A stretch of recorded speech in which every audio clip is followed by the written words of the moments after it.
বিএনপির ক্ষেত্রে বলেন বা আওয়ামী লীগের ক্ষেত্রে বলেন, তারা যখন ক্ষমতায় থাকে তখন কিন্তু কর্মসংস্থান তৈরি করে। কোন ধরনের কর্মসংস্থান? তারা চাঁদাবাজির মাধ্যমে কর্মসংস্থান তৈরি করে। এবং এই চাঁদাবাজি যে একটা কর্মসংস্থান, এই প্র্যাকটিসটা কিন্তু আসলে বিএনপি এবং আওয়ামী লীগ কিন্তু এস্টাবলিশ করেছে। কিন্তু খেয়াল করবেন, চাঁদাবাজি কিন্তু আসলে কোনো কর্মসংস্থান না, এটা একটা ফৌজদারি অপরাধ। কিন্তু এটাকে প্রতিনিয়ত এই 54 বছর ধরে এটাকে প্র্যাকটিস করতে করতে করতে করতে যে জায়গা থেকে ঠিক 54 বছর আগে চাঁদা নেওয়া হতো, সেই জায়গাতে এখন পর্যন্ত কিন্তু চাঁদা নেওয়া হয়। যে জায়গাতে আগে আওয়ামী লীগ চাঁদা নিত, একদম সেম 5 আগস্টের পরে দেখবেন সেই জায়গাটা থেকেই কিন্তু বর্তমানে বিএনপি চাঁদা নিচ্ছে। অর্থাৎ এই যে চাঁদাবাজির যে কর্মসংস্থান, এটা কিন্তু বাংলাদেশের মধ্যে বিএনপি এবং আওয়ামী লীগ যৌথভাবে বাংলাদেশের মধ্যে এস্টাবলিশ করেছে, যা বাংলাদেশের তরুণদের জন্য অত্যন্ত মানহানিকর। এবং এতে করে কি হয়েছে? এতে করে আমাদের আদতে বাংলাদেশের যে বেকার জনগোষ্ঠী তৈরি হচ্ছে, তাদের যে কর্মসংস্থান, সেই আলাপটা কিন্তু আসলে ধামাচাপা পড়ে যাচ্ছে। তো আমরা চাই যে বাংলাদেশের বর্তমান সরকার, তারা ক্ষমতায় এসেছে, তারা যত বেশি উৎপাদনমুখী খাত তৈরি করবে তত বেশি কর্মসংস্থান তৈরি হবে।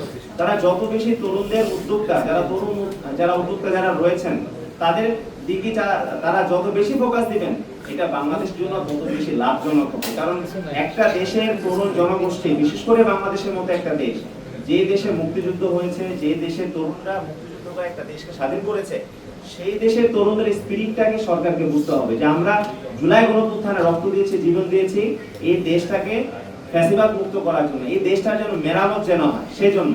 সুতরাং এই তরুণ জনগোষ্ঠী, আমরা যদি একটা ফার্স্ট ওয়ার্ল্ড কান্ট্রিতে যদি আমরা পরিণত হতে চাই, তরুণদের সমৃদ্ধি, তরুণদেরকে দক্ষতা সম্পন্ন করে তোলা ব্যতীত আমাদের আর কোনো ওয়ে নেই।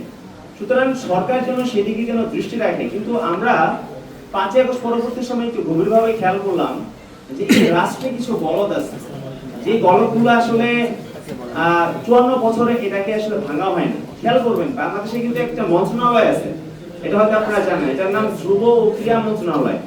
আমাদের আজকে এখানে গেস্ট আছেন, আমাদের হচ্ছে আসিফ মাহমুদ সজীব ভূঁইয়া, তিনি সেই মন্ত্রণালয়ের একজন, তিনি হচ্ছে উপদেষ্টা ছিলেন। তো খেয়াল করবেন, এটা কিন্তু যুব ও ক্রীড়া মন্ত্রণালয়, কিন্তু দেখবেন যে সেখানে যত ধরনের আলাপ আলোচনা এবং এটার মধ্যে যে পিআর, এটা কিন্তু সব স্পোর্টস রিলেটেড।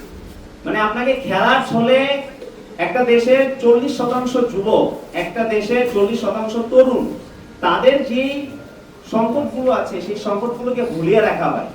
মানে তামিম ছক্কা মারলো কি মারলো না, আমাদের বিসিবিতে কে কি হইলো না হইলো, সেগুলো নিয়ে কিন্তু সারা দেশের মধ্যে একটা আলাপ চলে।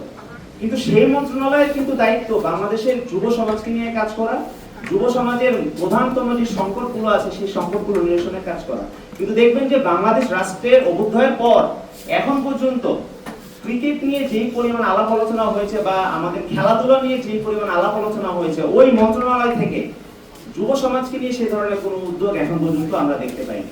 আরেকটা বিষয় খেয়াল করবেন যে শেখ হাসিনার আমলে, শেখ হাসিনা 17 বছর ক্ষমতায় ছিল, 16 বছর সে প্রতিমন্ত্রী দিয়ে তার যুব মন্ত্রণালয়কে সে চালিয়েছে, কিন্তু সে এখানে কোনো পূর্ণ মন্ত্রী কিন্তু দেয়নি।